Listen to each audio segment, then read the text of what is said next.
Bonjour tout le monde. 안녕하세요 여러분. 실전 프랑스어 채널 리처드 프랑스어 산책 리처드입니다. 네, 드디어 아두 2주 안에 합격하기 마지막 탄입니다. 여러분 오래 기다리셨죠? 이번에 마지막에 다뤄볼 주제는 말하기인데요. 바로 본론으로 들어가 보도록 하죠. 말하기 부분 크게 어렵지 않습니다. 말하기는 크게 세 가지를 물어보게 되는데요. 첫 번째 스프라정대를 해서 자기 자신을 소개하는 내용을 다루는 것. 두 번째로는 모놀로그 수비, 그래서 자기 혼자 독백을 하는 것. 제비뽑기를 통해서 어떠한 상황이나 사건에 대해서 자신의 의견이나 생각에 대해서 얘기하는 것입니다. 세 번째로는 바로 대화의 꽃이라고 하는 롤플레이, 이런 식으로 크게 진행되게 됩니다. 자, 첫 번째는 어떻게 준비해야 되느냐? 스프라정대, 이거는 거저먹는 겁니다. 자기소개는 미리 준비해서 우리가 갈 수가 있죠. 내 이름은 뭔지, 내가 전공하고 있는 과목은 뭔지, 내가 좋아하는 활동은 뭔지, 취미는 뭔지, 가족관계는 어떻게 되는지, 나는 무슨 전공을 하고 무슨 학교에 다니고 나는 어떤 일을 하는지, 그 다음에 내가 프랑스어를 왜 배우는지, 내가 보자르에 가려는 이유는 뭔지, 이런 것들에 대해서 자기소개를 하는 것이 바로 스프라정대입니다. 이건 아주 거저먹을 수가 있는 거죠. 이거는 미리 준비해 놓고 가셔야 됩니다. 이렇게 짧은 자기소개가 이어지고 나면은 질문을 던지곤 하는데요. 예를 들어서 내가 가족관계에서 남동생이 있다 라고 했을 때, 남동생은 나이가 어떻게 되냐, 남동생도 대학에 다니냐, 남동생은 전공하는 게 뭐냐, 이런 식으로 물어보게 되고, 그 다음에 내가 군대에 갔다 왔다, 그럼 군대가 의무인지 이런 것들에 대해서 물어보게 됩니다. 이 물어보는 것들이 사실 뻔합니다. 그러니까 어떻게 준비하셔야 되냐, 자기소개문을 우선 만드신 다음에 여러분들이 심사관이라고 생각하고 나올 만한 질문을 딱 10가지만 추려보세요. 내가 가족관계에 대해서 이야기를 했으면은 가족에 대해서도 하나 물어볼 법하지, 아빠 직업이 뭐냐고 물어볼 수도 있겠네 하면서 혼자 질문을 만들고 그에 대한 답을 만드는 겁니다. 10가지 안에서 대부분이 걸립니다. 델프 아두가 그렇게 높은 수준이 아니거든요. 여러분들이 충분히 생각하고 만드시면은 그 안에서 질문이 나오게 됩니다. 자, 두 번째로는 바로 모놀로그 수비입니다. 이 모놀로그 수비 같은 경우는 한국인들이 가장 어려워하는 부분이기도 한데요. 주제를 제비뽑기를 통해서 고르고 그 주제에 대해서 자신의 생각이나 의견을 말하는 것이 바로 모놀로그 수비입니다. 자신의 의견을 계속해서 2분에서 3분 동안 독백을 하는 것인데요. 정말 다행인 점은 우리가 제비뽑기를 2번을 합니다. 제비뽑기를 2개를 해서 나에게 더 쉬울 만한 주제를 고를 수 있다는 거죠. 그래서 나에게 쉬운 주제를, 적합한 주제를 고르고, 아두 같은 경우는 10분의 준비 시간이 주어지게 되는데 5분은 이 모놀로그 수비에 투자를 하시면 됩니다. 이 모놀로그 수비를 준비하시면서 어떻게 하셔야 되느냐, 내가 할 말을 문장을 통해서 길게 적으시면 안 됩니다. 5분이라는 시간이 정말 부족해요. 그러니까 이거는 내가 어떤 식으로 의견을 개진해 나갈 것이다 라고 간단하게 생각 방향을 우선 정하신 다음에 키워드 중심으로 메모를 하신 다음에 독백을 하시면 되는 겁니다. 그리고 또 한 가지 정말 다행인 점은 이 아두에서 나오는 주제가 그렇게 어렵지 않은 주제고, 이 주제들이 크게 10가지로 축약될 수 있다는 겁니다.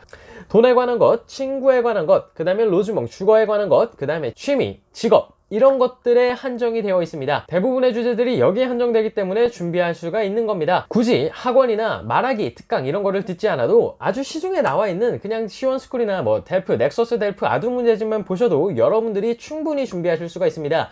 그 어떤 시중 문제집도 상관없습니다. 그쪽에 보시면은 모범 답안이라는 게 있거든요. 그 모범 답안들 꼭꼭 해석하신 다음에 입으로 소리내서 딱 3번씩만 읽어보시면 됩니다.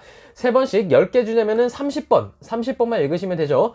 읽는데, 말하는데 시간이 채 2분에서 3분밖에 걸리지 않습니다. 3분씩 30번 말하면은 얼마가 걸리죠? 그렇죠, 90분이 걸리죠.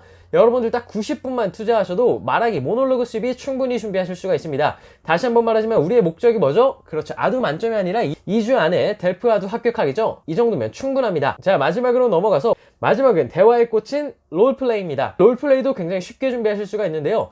이 주제들도 굉장히 뻔합니다. 그러니까 우리가 아두에서 바라는 수준이 어느 정도냐, 여러분들이 프랑스에 갔을 때 간단하게 의사소통하고 상점 가고 공항 가고 약국 가고 식당 가고 이랬을 때 어려움이 없을 정도, 그 정도 수준을 아두가 요구하고 있기 때문에 그 정도 수준에 맞춰주면 되는 겁니다. 자, 그렇다면 이걸 어떻게 준비해야 되느냐, 주로 대부분 공항에서, 호텔에서, 병원에서, 약국에서, 상점에서, 식당에서, 이러한 장소에서 어떠한 특별한 상황이 주어졌을 때 어떻게 대처하는지 그 능력을 보는 게 이 롤플레이 시험의 핵심입니다.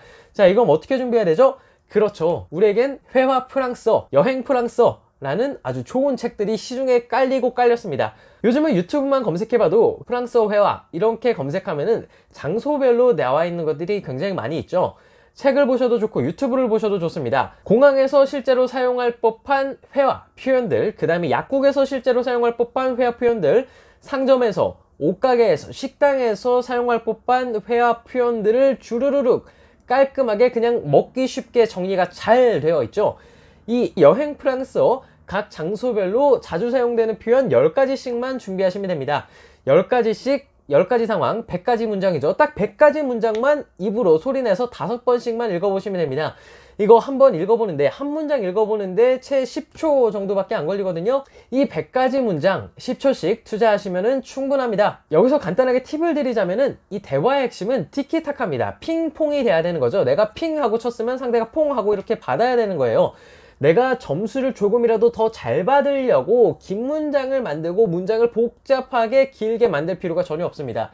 대화의 핵심은 서로 의사소통을 하는 것이지, 내가 문장을 길게 만들어서 내가 이러한 관계대명사를 쓸 줄 안다 라고 이야기하는 게 목적이 아니거든요. 그거는 아두 수준에서 바라지도 않습니다. 그냥 심사관과 대화가 통하는구나, 아 이렇게 문장을 대화하고 이해할 수 있구나, 상대가 만들어낼 수 있구나, 이런 거를 판단하고 평가하는 게 아두 시험의 목적이기 때문에 그 정도만 하셔도 충분합니다. 네, 이렇게 해서 우리가 델프 아두 말하기 시험을 어떻게 준비해야 되는지 한번 배워봤는데요. 간단하게 정리해볼까요? 첫 번째, 스프하정 때 자기소개하는 거죠. 이거는 거저 먹는 겁니다. 여러분들 잘 준비하셔야 되고, 여러분들이 만든 자기소개에서 10가지만 질문 만들고 그 질문에 대한 답 만들어 보시면 끝입니다. 이건 거저 먹는 거예요. 자, 두 번째, 모놀로그 수비. 자, 이거는 자신의 의견을 2분간, 3분간 독백을 하는 거죠. 이거 준비하는 거 어렵지 않다 그랬죠? 나오는 주제가 뻔하디 뻔하다 그랬습니다. 시중에 나와 있는 아무 문제집 괜찮습니다. 하나 사셔서 그 시중에 나와 있는 문제집 잘 꼭꼭 씹어 드신 다음에 여러 번 소리내서 읽어보시면 됩니다. 정말 이걸로 충분하냐? 라는 생각이 들 수가 있는데, 내가 이 정도 문장을 읽고 해석하고 낭독을 여러 번 하다 보면 자연스럽게 그 문장이 내 입에 붙게 되고, 내가 입으로 소리내본 문장은 자연스럽게 만들어낼 수가 있거든요. 그러니까 반드시 소리내서 읽어주셔야 됩니다. 자, 세 번째, 롤플레이죠. 여기서 핵심은 뭐다? 티키타카다. 그 다음에 자주 사용되는 표현들은 장소별로 10가지씩 문장들을 외워두자. 이거는 내가 툭 치면은 공항에서 자주 사용하는 표현, 그 다음에 식당에서 자주 사용하는 표현, 이런 것들 많이 입으로 소리내서 반복해 보시는 게 중요합니다. 네, 이렇게 해서 델프 아두 2주 안에 합격하기 말하기까지 최종 끝이 났는데요. 프랑스를 처음 접하시는 분들에게는 이 델프 아두가 굉장히 높은 산처럼 느껴지실 텐데, 델프 아두 정말 어렵지 않습니다. 누구나 충분히 독학으로도 준비하실 수 있는 정도 수준이니까요. 제가 말씀드린 방법만 잘 적용하셔도 충분히 합격하실 수 있을 겁니다. 그 밖에도 델프 아두를 준비하면서 궁금하거나 필요하신 사항이 있다면 언제든지 댓글 남겨주시면 댓글을 통해 답변 달아드리도록 하겠습니다. 네, 여러분들의 델프 아두 합격을 기원하면서 이번 영상은 여기서 마치도록 하고, 다음 시간에 더 알차고 재미난 내용 가지고 여러분들을 다시 한번 찾아뵙도록 하죠. 네, 그럼 저는 지금까지 리처드 프랑스어 산책의 리처드였습니다. 우린 다음 시간에 만나요. 차오!